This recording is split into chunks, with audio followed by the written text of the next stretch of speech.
Орой мэдрэг үзэгчтэй Бүрэн Ньюс 17 цагийн мэдээлэл хэлбэр хийж байна. Анхаарлаа хандуулна. Өнөөдрийн хэлбэрээр Хөгжлийн банкны орон тойг бууруулах шийдвэр гаргалаа. Нийслэлийн эх 5 жилийн төлбөрөөр хэлцлээ. Төв талбайд Christmas market ажиллаж эхэллээ. Төрийн одон медалыг хурамчаар үйлдэх худалдан борлуулах нь хууль зөрчсөн үйлдэлд тооцогдно. Бенгалийн гал валют зэрэг британийн хэрэгслийг хэрэглэхгүй байхыг анхаарууллаа. Мэдээ танилцуулъя. Монгол улсын засгийн газар төрийн байгууллагын бүтэц зохион байгуулалтыг оновчтоо цомхон болгох сахилга бат хариуцлагыг бэхжүүлэх чиглэлд бодлогын түвшинд анхаарч шат дараатай арга хэмжээг хэрэгжүүлж байна. Засгийн газрын хуралдаанаас өгсөн үүрэг чиглэлийн дагуу Монгол улсын тэргуун шадар сайд бөгөөд эдийн засгийн хөгжлийн сайд Инх2 хөгжлийн банкны засаглалыг сайжруулах, чанаргүй зээлийн хэмжээг бууруулах, тусгай активын удирдлагыг боловсронгуй болгох, ил тод байдал болон хяналтын тогтолцоог нэмэгдүүлэх чиглэлд анхаарал хандуулан ажиллаж байна. Энэ хүрээнд тус банкны төлөөлөн удирдах зөвлөлд 2025 оны 12 дугаар сарын 25-ны өдөр хуралдаж бүтцийн өөрчлөлтийг хэлэлцэн 10 газар 25 хэлтсийг 6 газар 16 хэлтээс хүртэл удирдах албан тушаалтны тоог 40%-аар буюу 145 албан хаагчийг 99 болгон бууруулах шийдвэр гаргажээ. Ингэснээр 2 тэрбум орчим төгрөгийн хэмнэлт бий болох юм. Хөгжлийн банкны үйл ажиллагаа бүрэн сайжирч хэвийн тогтвортой түвшинд хүртэл цамхан мэргэжлийн баг ажилуулах чиглэлийг засгийн газар баримталж байгаа бөгөөд цаашид улс төрийн нөлөөллөөс ангид удирдлагын мэргэжлийн байгууллагаар удирдуулах үүргийг банкны хувь нийлүүлэгч болон төлөөлөн удирдах зөвлөлд албан ёсоор даалгасан байна. Мэдээлэл хэлбэр үргэлжилж байна. Дараагийн мэдээ танилцуулъя.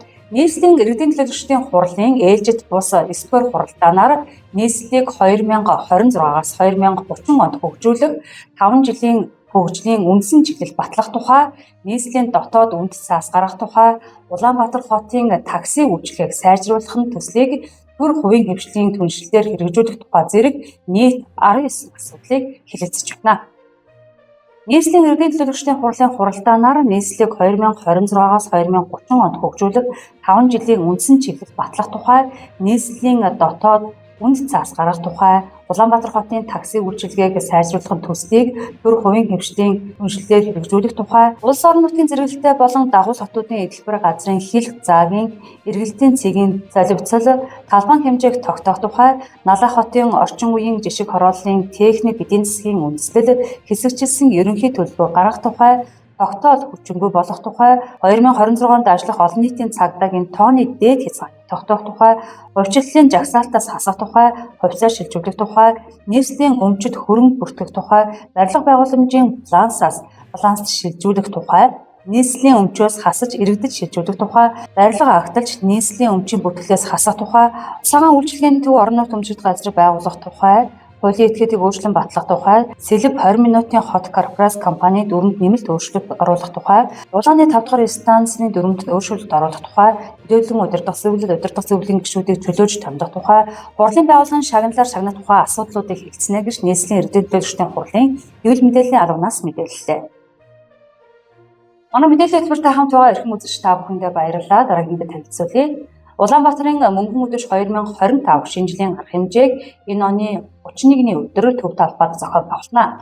Энэ хүрээнд иргэдэд зориулсан зураг даруулах хэсэг, entertainment орчин бүхий худалдааны үйлчилгээний асар төрхөн хот зэргийг багтаасан Christmas market ажиллаж эхэллээ.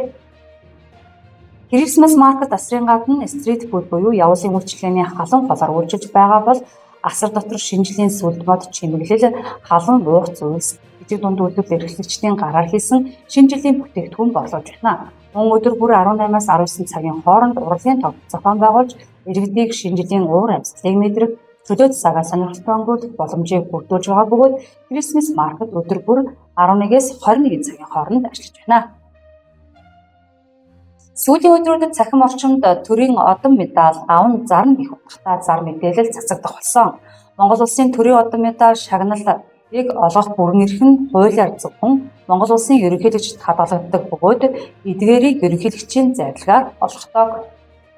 Төрийн одон медалийг хурамчаар үлдэх худалдан борлуулах нь хууль зөрчсөн үйлдэлд тооцогддог бөгөөд Төслийн тухай хуулийн 15-ын 21-ийн 2 зааснаар уг зөрчлийг үйлдсэн иргэнийг 151-штэй тэнцэх хэмжээний төгрөгөөр хуулийн этгээдийг 1501-д тэнцэх хэмжээний төгрөгөөр торгож хариуцлага хүлээх нэ.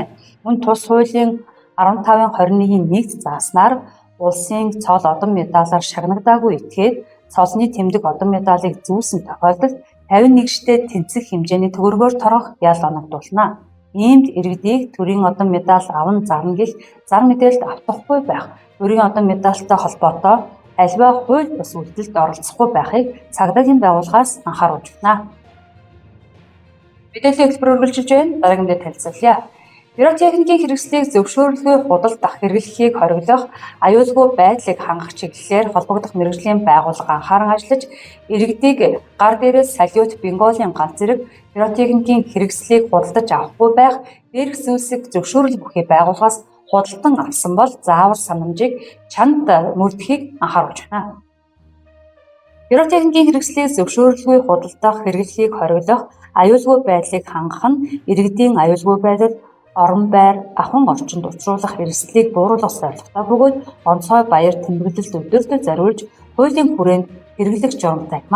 Хэрэглэх журмыг тодруулбал бенголын ганц, салют гэх мэт пиротехникийн хэрэгслийг хялбар шатдаг материалын ойролцоо цацруулахгүй, цацарч дуулсны дараа цаас, саа, хөвн зэрэг шатамхай зүйлсээр хаяхгүй байх шаардлагатай. Пиротехникийн хэрэгслийг худалдан борлуулахыг нийслэлийн эрдэнэ төлөөлөгчдийн хурлын тэргүүлэгчдийн 2011 оны 27 дугаар тогтоол нийслэлийн засаг даргын 662 дугаар захирамжаар хоригдсан байдаг. Хэрэглэгч эрх бүхий байгууллагаас худалдан авсан пиротехникийн хэрэгслийг зааврын дагуу ашиглахгүй бол хуулийн хариуцлага бүтээх бөгөөд улс орон даяар энэ чиглэлээр зөвлөмж, сургалт, хяналт, шалгалт нэмэгдүүлж иргэдийг зөв хэрэглээний талаар мэдээлэлээр хангаж эхэллээ. Энэ шинэ журам нь зөвхөн хууль эрх зүйн зохицуулалтанд төдийгүй иргэдийн амнаас эд хөрөнгийн аюулгүй байдал, нийгмийн нийтлэг аюулгүй байдлыг хангах чиглэлд чухал үүрэг гүйцэтгэж буйг мэргэжилтнүүд онцолж, иргэд байгууллагууд энэхүү шинэтгэлийг түшиглэн аюулгүй хариуцлагатай хэрэглээг эрхэмлэж, хууль зөрчихгүй байхыг холбогдох мэргэжлийн байгууллагаас уриалгана. Өрн Ньюс 17 цагийн мэдээллийн хөтөлбөрөөр үзэгч та бүхэнд хүргэлээ.